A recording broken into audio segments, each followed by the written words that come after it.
ਜਦੋਂ ਉਸ ਖਾਨੇ ਵਿੱਚ ਨਾ ਉਦੋਂ ਕੋਈ ਟੈਨਸ਼ਨ ਨਹੀਂ ਨਾ ਤੇ ਲੱਗ ਜਾਵੇ ਯਾਰ ਹਾਂ ਨਾ ਤੇ ਲੱਗ ਜਾਵੇ ਸਮਝ ਨਾ ਲੱਗ ਜਾਵੇ ਕੋਕੀ ਆਵੀਆਂ ਕਿਹਦੇ ਆਈ ਕੋਰਾ ਮੋਗ ਲੈਣਾ ਓਏ ਸ਼ਾਇਦ ਕਿੱਥੇ ਗਿਆ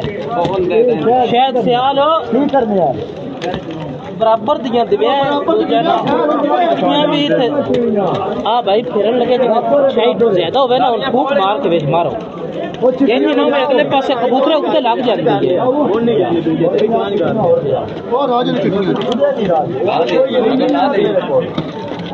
चिट्टियां